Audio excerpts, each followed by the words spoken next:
नमस्कार। हमने अनुसूची से किस प्रकार से तथ्यों का संकलन किया जाता है इसको देखा था, लेकिन हर चीज़ की कुछ अच्छाइयाँ और कुछ बुराइयाँ भी होती हैं। उसी रूप में आज हम इनकी गुण और दोषों को देखेंगे। अनुसूची के गुण या लाभ हम जिसे कहते हैं वह निम्न प्रकार हैं। सबसे पहले इनका जो लाभ है वह है प्राथमिक एवं विश्वसनीय सूचनाएँ। अनुसूची में स्वयं अनुसंधानकर्ता साक्षात्कार तथा अवलोकन के आधार पर वेद और विश्वसनीय सूचनाओं को संकलित करता है। दूसरी बात है व्यक्तिगत संपर्क। अनुसूची को पढ़ने के लिए अनुसंधानकर्ता सूचनादाताओं से व्यक्तिगत आमने सामने के संपर्क में आता है।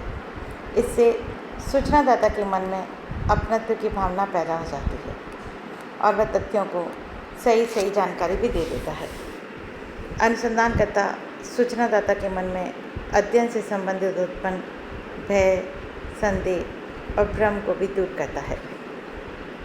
सूचनाएं लिखने की सुविधा। अनुसूची द्वारा संकलित तथ्य हमारे पास लिखित रूप में उपलब्ध होते हैं, इसलिए हमें स्मरण शक्ति और कल्पना पर आश्रित नहीं रहना पड़ता।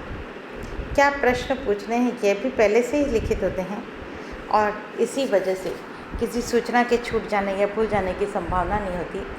एक ही पक्ष से संबंधित सभी प्रश्न एक साथ आ जाते हैं तो उसको अनुसंधानकर्ता को या उत्तरदाता को अलग अलग रूप में उनसे संबंधित प्रश्नों के बारे में जानने की आवश्यकता भी नहीं रहती। नेक्स्ट है सूचनाएं लिखने की सुविधा। नेक्स्ट है अवलोकन की सुविधा। अनुसूची में अनुसंधानकर्ता को प्रश्नों का उत्तर पढ़ने के साथ साथ अवलोकन की भी सुविधा रहती है, अतः वह घटनाओं की वास्तविकता को समझ सकता है। इसमें अध्ययनकर्ता की अवलोकन शक्ति में भी वृद्धि होती है। अध्ययनकर्ता ये देखता है कि उत्तरदाता किस तरह से अपने उत्तरों को दे रहा है, तो उससे हमें यह भी महसूस हो जाता है कि वह सही तथ्य प्रस्तुत कर रहा है या नहीं। नेक्स्ट है अधिकतम प्रत्युत्तर।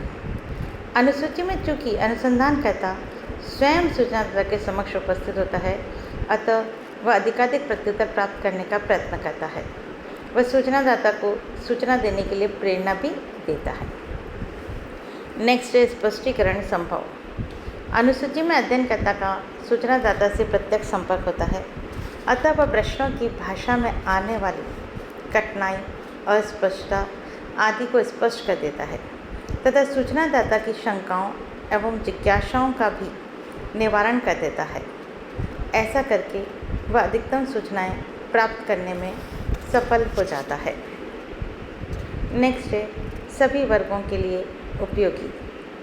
अनुसूची का प्रयोग समाज के सभी वर्गों, चाहे वह शिक्षित हो अशिक्षित, के लिए किया जा सकता है, क्योंकि अनुसंधानकर्ता अपनी उपस्थिति के कारण अशिक्षितों को भी प्रश्नों को समझाकर सूचनाएं संकलित कर लेता है। नेक्स्ट है निदर्शन संबंधी दोषों का निवारण। प्रश्नावली में तो अध्ययन के लिए समग्र में से केवल शिक्षित लोगों को ही चुना जाता है, अतः हम पूर्ण प्रतिनिधित्व नहीं कर पाते, किंतु अनुसूची में सभी प्रकार के लोगों का अध्ययन संभव है, अतः निदर्शन में समुचित प्रतिनिधित्व न होने का दोष भी नहीं आ पाता। नेक्स्ट है सांख्यिकीय विश्लेषण सरल।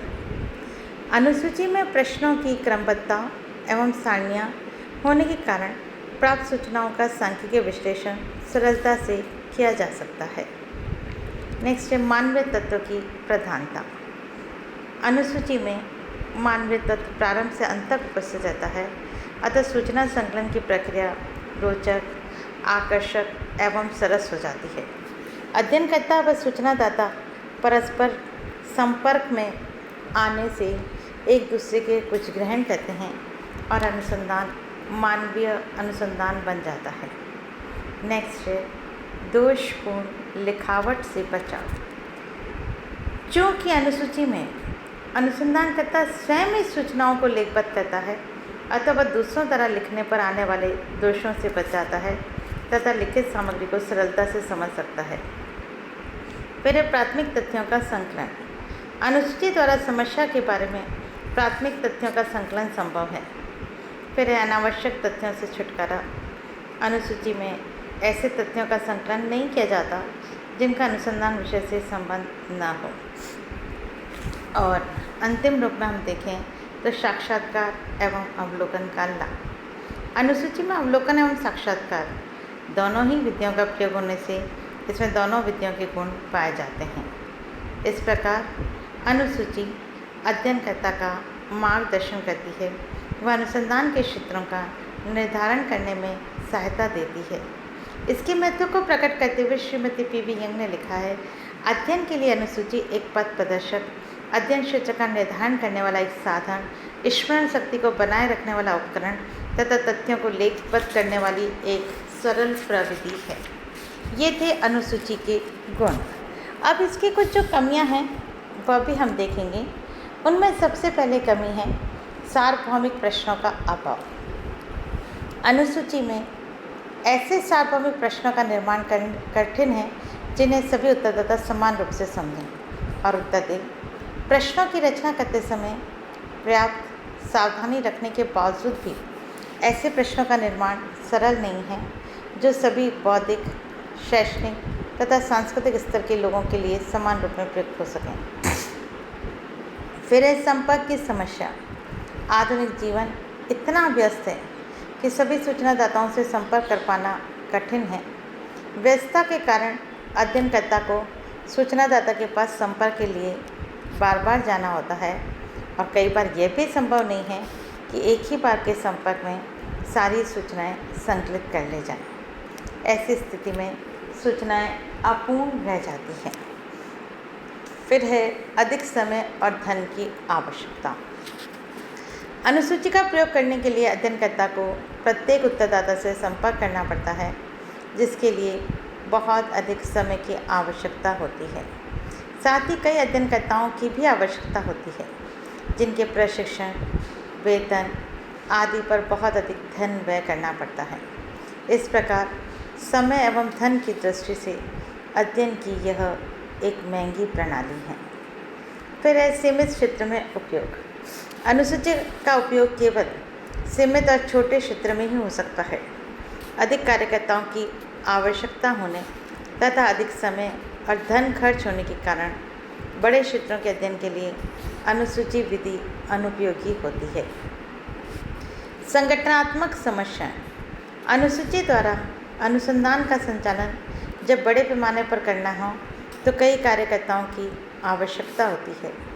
इन कार्यकर्ताओं को प्रशिक्षित करने, मार्गदर्शन करने, उनके द्वारा बनी हुई अनुसूची की जांच करने आदि के लिए एक बड़े संगठन की आवश्यकता होती है, जिनका संचालन करने में अनेक प्रशासन संबंधी समस्याएं भी आती हैं। फिर नेक्स्ट है अनुसंधानकर्ताओं की लापरवाही।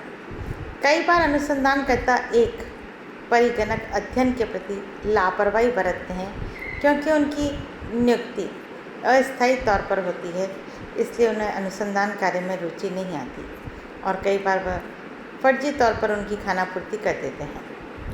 नेक्स्ट है सूचनादाताओं का पक्षपातपूर्ण व्यवहार। अनुसूची में अनुसंधानकर्ता सूचना देने के लिए सूचनादाता को प्रेरित करता है। ऐसी स्थिति में कई बार सूचनादाता वही उत्तर दे देता है जो कि अनुसंधानकर्ता पसंद करता है। कई बार अध्ययनकर्ता प्रश्नों के उत्तर लिखने में अपने विचारों का भी प्रभाव डाल देता है। इस तरह से भाषा तथा शैली के आधार पर सूचनादाता के व्यवहार में पक्षपात आने की संभावना रहती है। और अंतिम रूप में एक जोखिम भरी प्रवृत्ति। कई बार अनुसूची द्वारा अध्ययन जोखिमपूर्ण हो जाता है। अनुसंधानकर्ता का व्यवहार चाहे कितना ही विनम्र क्यों न हो, किंतु कई बार भावात्मक तथा व्यक्तिगत जीवन से संबंधित तथ्यों के संकलन में सूचनादाता के विरोध और आक्रोश की संभावना रहती है। यहाँ तक कि कई बार वे मारपीट पर भी उतारू हो सकते हैं।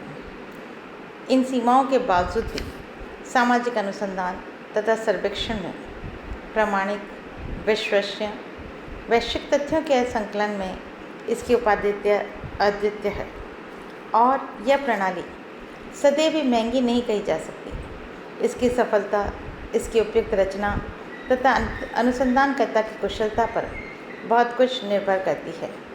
वर्तमान में अनेक सरकारी तथा गैर सरकारी अध्ययनों में इसका अधिकाधिक उपयोग किया जा रहा है। इस तरह से हमने देखा कि अनुसूची में कई गुण और सीमाएं दोष हैं और फिर भी अनुसूची हमारे लिए एक उपयोगी अध्ययन प्रविधि है। धन्यवाद।